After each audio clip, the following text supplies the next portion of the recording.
we've come to that time of year again where the whole world, actually, most of the world celebrates Christmas at some point and in some way. For Christians like ourselves, we try to focus on Jesus, though it's very easy to be swept up and just surrounded with the commercial side of it, and that's fun. Everything about Christmas that most people get involved in is enjoyable and is something we like to do. But there's also, of course, the other side that we accept because that's our friends and family growing up. Or I became an Adventist when I was about 27, 28, so I had my kids all pretty much by then. And so growing up with a family whose grandma always said, you better be good because Santa may not just bring you this or that. So that was kind of something I had to grow up with and just try to work with my children, but then we're also where the world tries to combine the both. And it's either to make it all come together as one. And that is something else that we struggle with. So, hello. All right. So today what I'm going to try to share with you is what I found personally makes me enjoy Christmas so much and why I keep it in my heart and in my life. Let's have prayer. Dear Heavenly Father, you are the Lord and the giver of the Christ child. And all we really want to do is glorify his name. And so we ask, please, that you'll be with us today, you'll open up your word to us, and that you'll have and come and settle in our hearts and help us to know exactly what you have in store for us. And all these things we ask and pray in your Son's name. Amen. All right, so December 25th, what do we do with this date? Basically, some people save all year. They have a Christmas account. I know that I have a Christmas fund account, and it's a day that they celebrate religiously, but it's so easy and mostly it's celebrated as a holiday, as a celebration of just family. Family is the main scope of Christmas. I will say that much for it. But should we celebrate Christmas? I personally would like to celebrate Christmas every day. And Jesus wanting to tell us, you know, there are certain things that I'm going to share with you, but everything he said is, he said, when they asked him about what they need to do, Jesus answered them in saying, it is written, man shall not live by bread alone, but by every word of God. And so we're going to find out today, is there anything about the word of God that we need to know about Christmas? Absolutely, there is actually no biblical basis at all to celebrate Christmas. Christ was born, that is a fact. It is here to stay. It is here for eternity. There was a date when Christ and God did come to the earth. But there was 3 verses off the top of my head, and if anybody comes more to your mind, please let me know. But stated where there was certain things that he really wanted us to continue doing after he would return to heaven. And the first one was, he said, this is my body which is given for you. Do this in remembrance of me. So that right there is something everybody agrees with, I think, in the Christian world, that we celebrate the communion service. And this was in Luke and also repeated in 1 Corinthians 11, 24, 25. The second thing that came to my mind is something else that he shared in John, and I find this curious. I went to all 4 Gospels looking for the communion service to where Jesus would say to do it. But he actually only told it to be done in remembrance in Luke. In John, there are 5, and most of these other verses have 4, 5, 6 verses that they talk about the communion service. In John, he actually has 5 chapters where what is all said and done at the Last Supper. And I found that very interesting, but in John, the only thing he did is Jesus told the disciples, you also ought to wash another's feet, for I have given you an example that you should do as I have done to you. And then the last one, go therefore and make disciples of all nations, baptizing them. So, I mean, the whole New Testament is almost what Jesus said and asked us to do and follow. But these are the things that I thought of that he specifically came to my mind that he had asked us to do. So when did Christmas start? So traditional they found in writings back in date as far as back as AD 273 where wasn't maybe Christmas, but that's where it started because this is also the time when the winter, and where did it all start from? It comes from mainly, and we know this is all a pagan holiday, that when the first church, they say the early church, later on became the Roman Catholic Church, but the early church decided, let's celebrate Christ's birthday rather than these pagans, because you're getting the pagans and the Christians together. They did the same thing with Sunday. They did it with Christmas. The world at that time was celebrating winter solstice, and that was when the shortest day of the year, or the end of the shortest day of the year, and so they celebrate that now the sun was coming back, and that goes down at the bottom with the Roman de solis invicti and Saturnia Elia. I'll pronounce it as best I can. But these are all coming from the shortest day coming to an end. Hanukkah was being celebrated already by the Jewish. And the Germanic Yule. This was also a celebration. These were all things going on at that time of our history. And door-to-door singing. Yule, the door-to-door that we're doing, this all comes as a tradition off of the Germanic Yule celebration and the Yule log. But the 25th day, where did that come from? The first theory is that on December 25th, this is when the shortest day was, and that was being celebrated every year on that day. So Jesus is now, he's the new light of the world. The light is becoming longer and brighter, so they thought about that as one theory. The other theory is, of course, is that the church has accepted that of March 25th, or the early church, that was when she was announced that was conceived. Jesus was conceived in her womb. So if you take March 25th, you add 9 months, you get to December 25th. So that's how they settled pretty much on the day. So what does the Seventh-day Adventist Church take for this date? Or what's the stand that they take? I was looking and I saw a website that our president, Ted Wilson, has. It's Presidential Perspectives. And people could write in and ask him questions. And somebody wrote in and said, Pastor Wilson, I'm wondering if the Seventh-day Adventists celebrate Christmas. And he says, as a church, we don't have an official statement or position about celebrating Christmas, leaving it instead to the individual. But we must be careful not to allow the subject of Christmas to become a divisive issue among us, criticizing or alienating those who may see it differently than we do ourselves. So the church does realize that Christmas is a choice. And why some celebrate it and why some do not is not for us to say, for we aren't to judge. But we have to come. For everything that we say and do, we need to come to, in our lives, in our mind, in our hearts, what we are going to do, because it's also written that anything that is not done by faith is sin. So if it bothers you that you shouldn't be celebrating Christmas, chances are there is a reason, and you shouldn't. And here, counsel on gift giving. Then he also listed on his site the spirit of prophecy and what was said. And she says, our children, meaning hers, Mrs. White's, have been educated to expect gifts from parents and friends upon Christmas. Christmas is celebrated to commemorate Christ's birth. If we celebrate it only in seeking to give pleasure to our children and one another, our offerings are diverted from the true object. We should bring our thank offerings to the Lord, laying our gifts at the feet of him who has opened the treasures of heaven to us.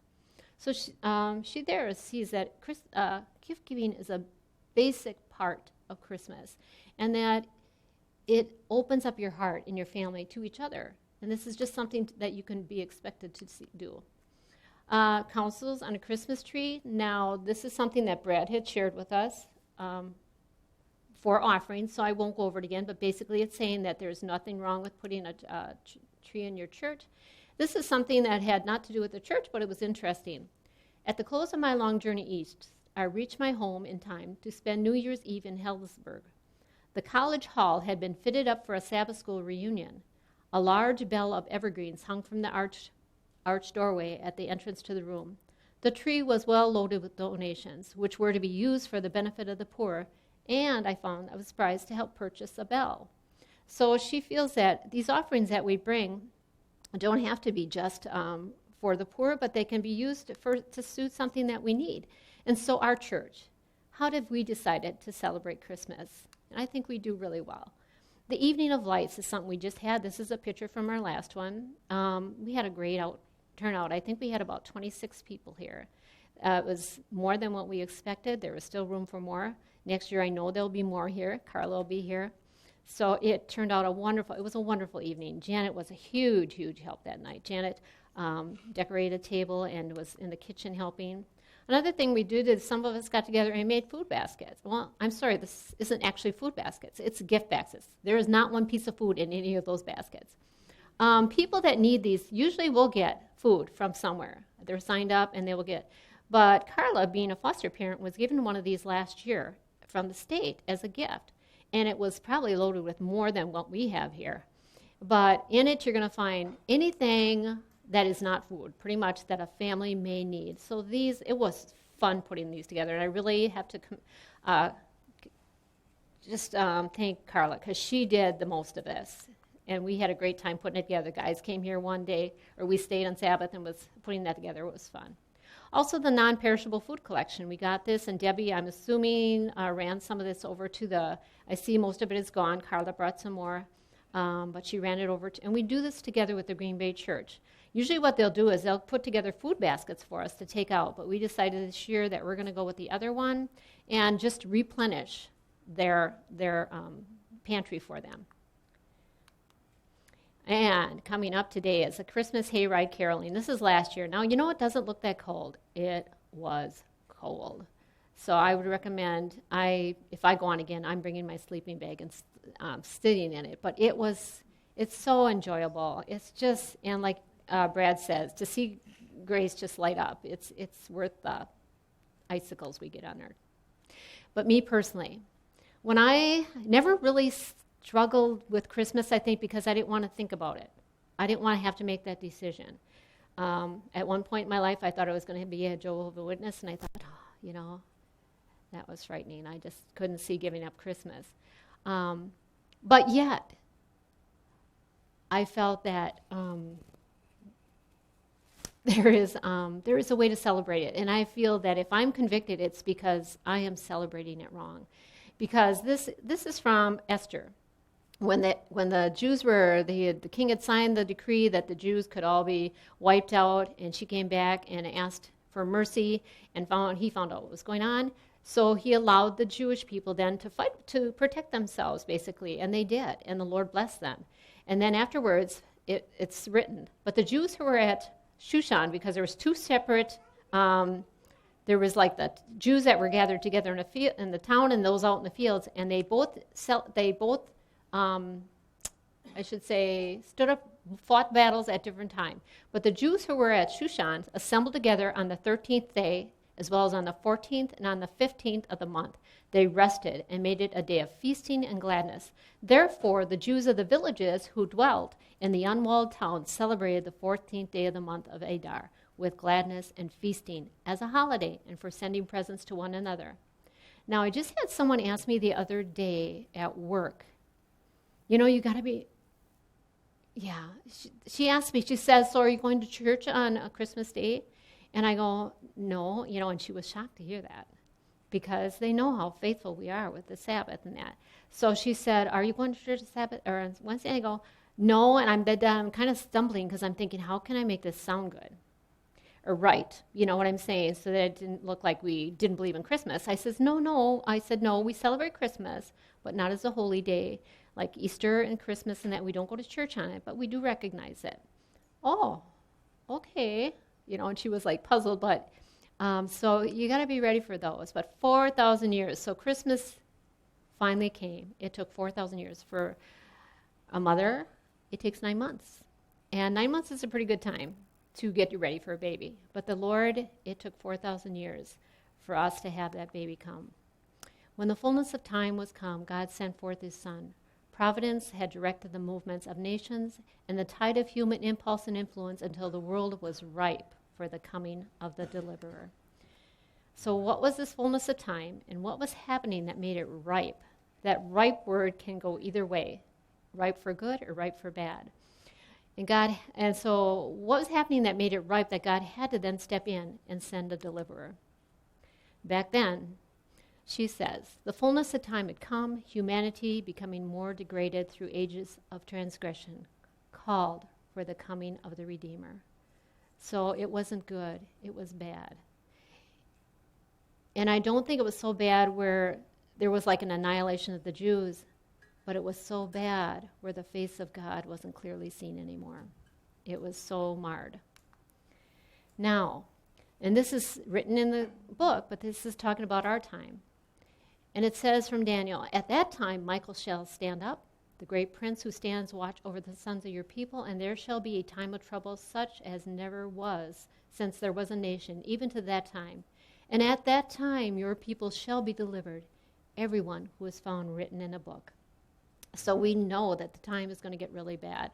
And so if we're reaching to that, and so I'm looking and I'm thinking if it's got to really get bad, and we know it's not really bad now as far as we have nothing to, no food. All our needs are pretty much being met. So what is getting bad, though, that we can see? For divorce rates, I looked it up. Almost 50% of all marriages in the United States will end in divorce or separation. And we're talking about the church, too. This isn't just the world. 41% of all first marriages will end. 60% of all second marriages will end. 73% of all third marriages will come to a divorce or separation. And the United States has the 6th highest divorce rate in the world. Number 1 is Russia. Now, single parenting is another thing that is happening. The U.S. Census tally from 2010 to 2018 shows a population increase of 5.96%. Okay, so from 2010 to 2018, the population increased by 5.96%. But when you come to single parenting sometimes, and this happens through all kinds of circumstances, that you're going to need help. My parents were married, and my parents had to go on medical assistance. And I remember going with my mother, standing in line to get the state aid food. And Spam is horrible. I don't like it. And there were so many things you would get. I can't remember. I just remember that even at that young age, and I think I was about 12, I felt funny. But we had to do it. And what happens is that in 2010, there were 54.5 million people signed up in the states on medical assistance. By 2018, that is 75 million. It has rose to 75 million. Now remember, the population has only gone up 5.96%, but medical assistance has gone up 36%. The Heritage Foundation reports that in 1964, 93% of the children born in the United States were born to married parents. But in 2010, only 59% of children were born to married couples. And however, there has been a steady decline, and at the end of 2018, it was down to 39.6. So, of unwed mothers, there's 36, all the mothers who have babies, 39.6% are single. And that is a burden on that mother.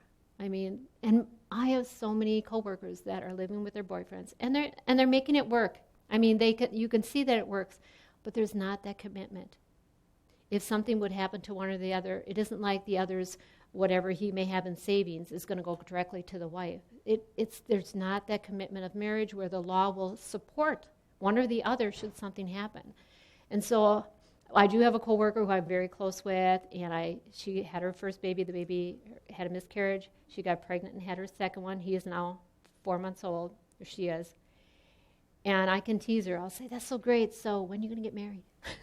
Because I want her to have the security of having someone there to support you, physically, mentally, spiritually, and financially. Abortion.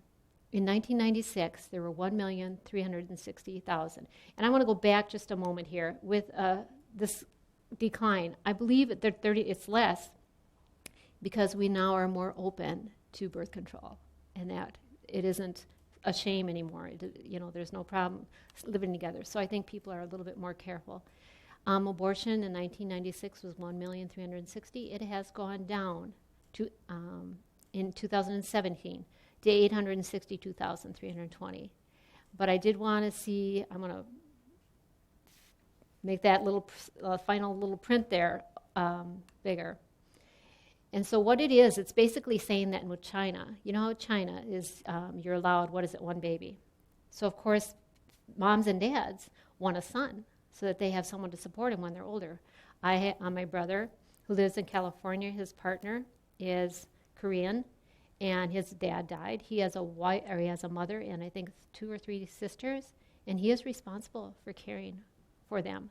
If they need help, he is there and he is responsible. And so he's been taking care of them. And I mean, all of us would. If something happened with our parents, we would be there for them. But it is their culture for him to financially support them, make sure they have a home, make sure they have rent, food, things like that. So in 2017, we had 862,000 abortions in the United States. In China, because of their law, they have anywhere, they're guesstimating, from 13 to 23 million abortions in China in a year. That was a comparative. So that's pretty much what was in the little print there. I think one of the things that has helped us, I don't know if any of you have seen, I will admit that I did go to see Unplanned. I wanted to see that. That is a movie, the girl on the left, Abby, she was head manager of a Planned Parenthood facility at a very young age. She rose pretty high. Ashley Bratcher played her in the movie. And basically it's how this woman who was could talk to women and convince them that abortion was the best, the most best thing for them, and the baby doesn't feel any pain. I mean, she was a very good actor. My main concern about the movie was I was worried, are they going to show an actual abortion in this movie? And so I kind of was waiting for it. But fortunately, in the movie, in the first 5 minutes, they show it. Because it's one of those where they show it and then they go back in history to show you how you got to that point. But it wasn't a real abortion. It was all automated. But just, my two sisters couldn't look. But I wanted to see what this was all about. Not everybody should do that, want to do it, or could do it. But I wanted to see what this is about. And it's just like, and the way she came to realize that abortion wasn't right is she was out at the front desk. She was never back in the facilities, but the doctor needed help. They were short-staffed, so someone went out to get her for her to hold the ultrasound. So the doctor will have the baby up on the screen with an ultrasound, so when he's suctioning the child out, he can see where it's at. And so they show that, and at one point, the baby is kicking, trying to get back. And she says, "Doctor, the baby's trying to back up." He says, "I know, that's why I have you doing this, so I can see where the baby is," basically. And so when she saw that this baby is reacting, struggling to live, she couldn't handle it. She was gone. She went in the bathroom, collapsed, and then she just left, and I don't think she ever came back. It's just a very good movie. So I think that movie helped. And it says here, that despite the controversy and limited promotional campaign, the film was a moderate box office success. Why? Because it took $6 million to make it, but they grossed $19 million. And the thing, what was the limited promotional campaign and controversy? The controversy, of course, is that Planned Parenthood didn't want this. Like you see movies advertised on TV. You didn't see this on regular TV. The only way I knew about this movie is because I listened to the Stirring station, and they were talking about it, and they had interviewed her, I believe. And so I heard about it, and what happened is that this is, the Daily Signal is digital. In other words, you can get this on your phones, your laptops, your tablets, whatever you have. It's just a daily news little update with things about political and religious, and they strive to be fair and give both sides. But, of course, it looks like they are on the conservative side, because this woman, do I have her name in there? Yeah, I don't see it. Okay, she had gone on, one of their reporters went on to the internet, and she says, this is when remember Google was being talked to? Google was in the news, because they were deciding, if you put in abortion, they would decide what they wanted you to see first. So it was like they were doing your search for you, but giving you their slant. So they had gotten into the news, and the government was upset with this, because they called it, and she says she caught this about this movie. Talk about bad timing. Google is under fire this week again for misleading Congress about its manual manipulation of its search engine to exclude some conservative websites. That makes this a very bad week for Google to get creative in categorizing The Unplanned as a drama propaganda film. In other words, they're saying that it was a film that was not true. If someone's going to propaganda you, it's usually something that isn't true, but they want you to believe it. Or it's not right, but you're going to believe it because I'm going to convince you. So on April 11th of this year, if you Googled, this is what they saw, you would see, and she circled here where when she Twittered about this, that it says the word propaganda there. So in spite of that, it still was a success. And I would recommend it, but it's a good movie. If you can't watch the part with the abortion, don't watch it. The rest of it is fantastic. Also, a sidebar is Michael Lindell, creator of MyPillow. You all see MyPillow on TV and all this. He actually contributed $1 million toward the filming of Unplanned, and he has his own story. This man, back in 1980, I believe, or in that area, he was an alcoholic, he got hooked on cocaine, and even when he started to create his business of MyPillow, he got into crack cocaine. And through it all, he lost his wife of 20 years of marriage, he lost his home, and he almost lost his company. But through prayer, and in 1990, he turned himself around, and he was able to help them. A substance addiction. Our addiction, each year federal, state, and local governments spend close to $500 billion for addictions and substance abuse, and 2 cents of every dollar of that goes to prevention and treatment. So that is really sad when you think about it.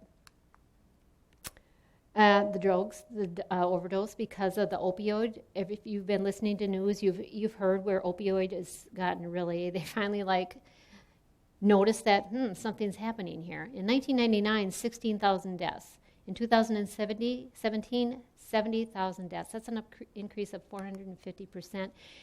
At work, United Healthcare has changed its, the government has changed it, where opioid is now, when I broke my wrist, and so they give you something, opioid can be many drugs, but they gave me one of them for the pain after your surgery. It's, so you're not a pain. But they gave me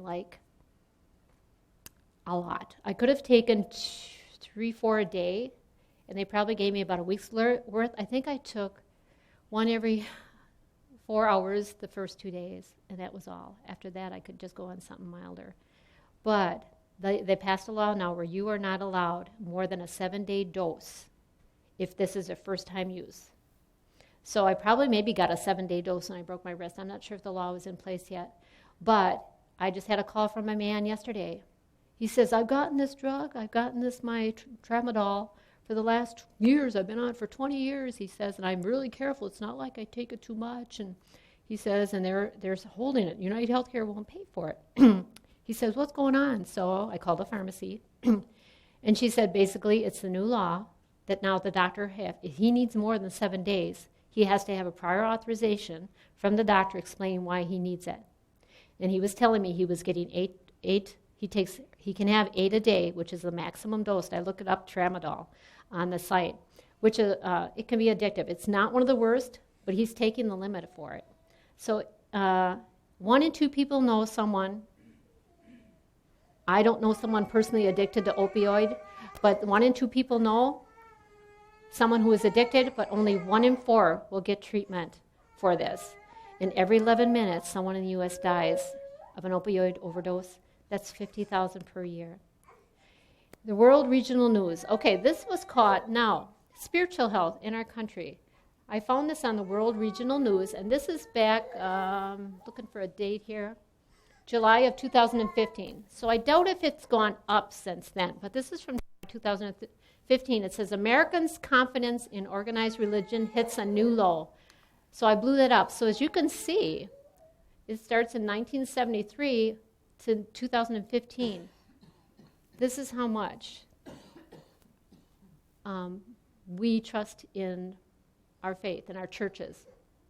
It has gone down mightily. Percentage of Americans with no religion affiliation by year. See how this is, the blue line is for people under 30. The red line is everybody together. So as you can see, people under 30, how it's risen, where they just say, what religion are you? I don't have one. They just don't connect with anybody.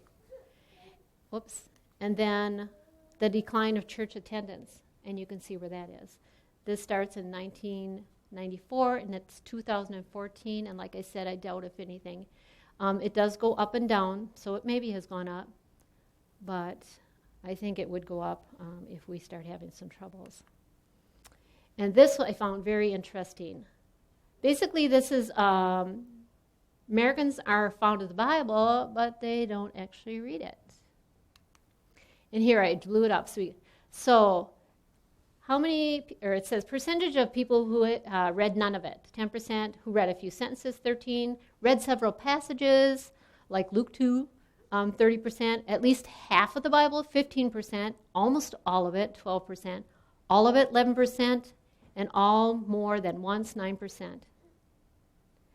Now, this is people who believe in the Bible. So, I believe.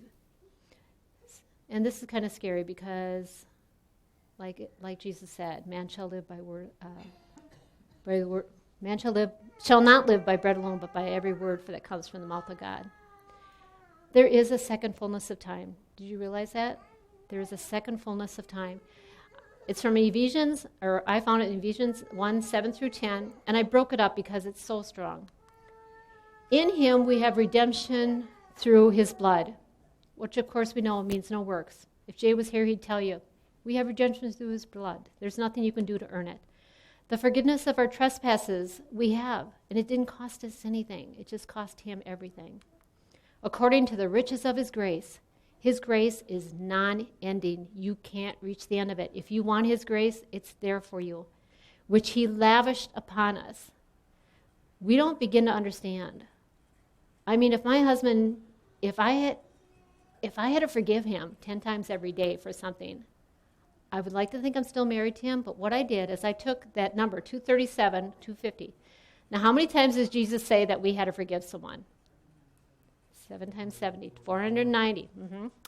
I figure, I'm 65 years old, and I figured at least every day I do at least 10 things wrong. And I think I'm being modest. I'm thinking 10, and we're talking about a thought, eat the wrong thing, whatever. So I took that 10 times 365 times 65, and I figured out God has forgiven me at least 237,000 times. So that is lavished. He doesn't stop. He just keeps forgiving as long as we're repenting. In all wisdom and insight, he knew what he was doing the whole time. His wisdom is unlimited, so whatever he's done, we can trust. Making known to us the mystery of his will. Guys, we have no excuse. There's no mystery with God. He's made it all known to us in his word. According to his purpose. His purpose is the plan of salvation, and it's perfect, which he set forth in Christ. He had this all in Christ. It was all planned before we were even a twinkle in his eye. I love that little thing. Before you were even a twinkle in my eye, I had this all planned out.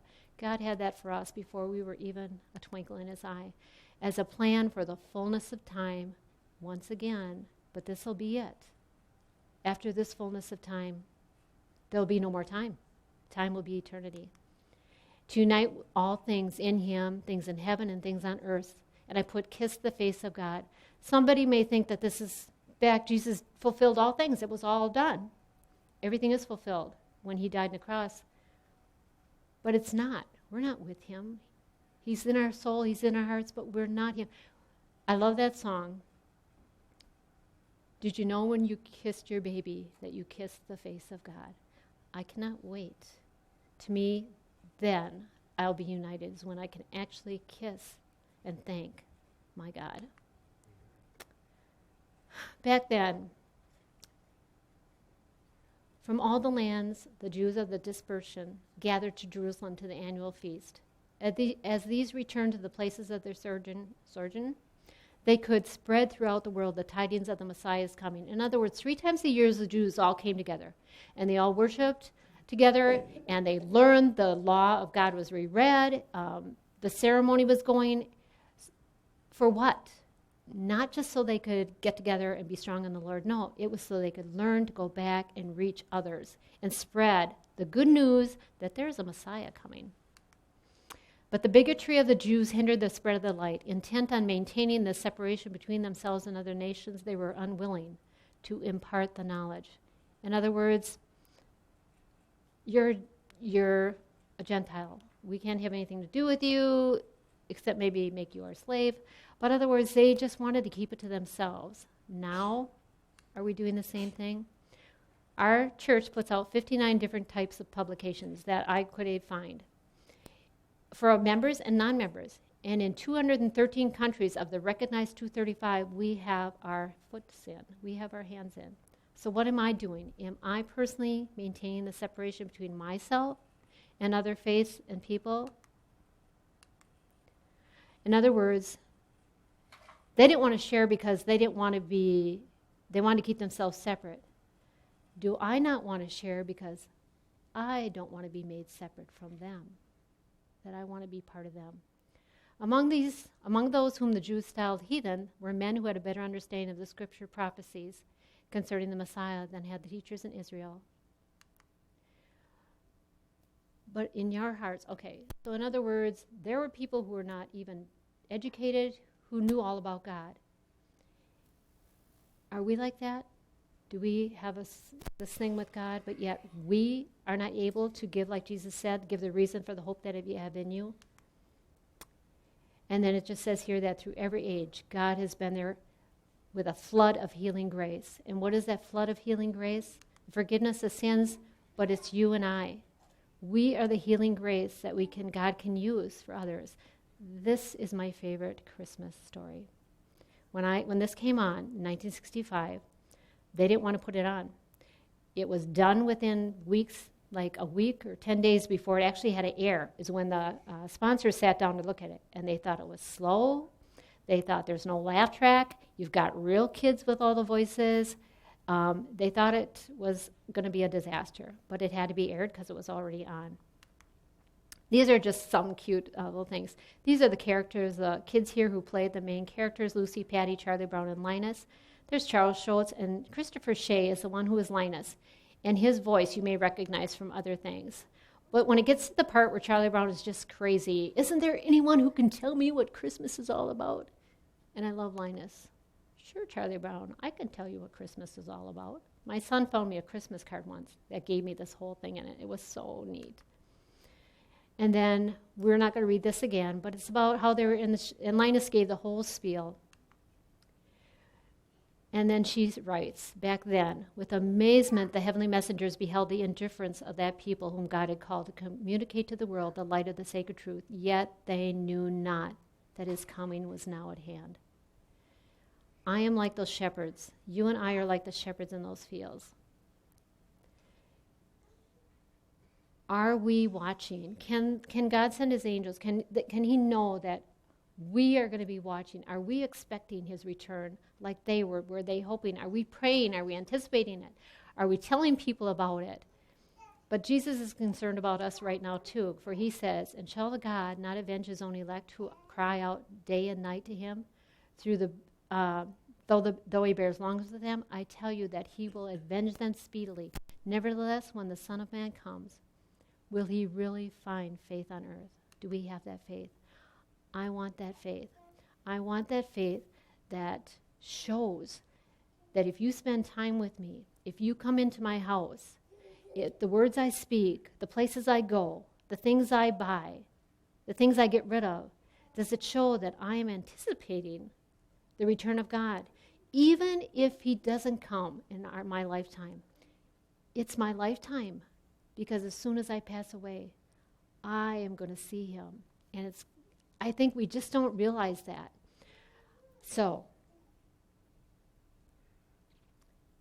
I'm just encouraging you to go through your life, your everything, and just see what you don't need. Get rid of it. Lighten the load, as they say, for the Lord is coming. I want to be the one that stands there and says, "Behold, this is my God. I have waited for him, and he will save me. This is the Lord. I have waited for him. I will be glad, and I'm going to rejoice in his salvation."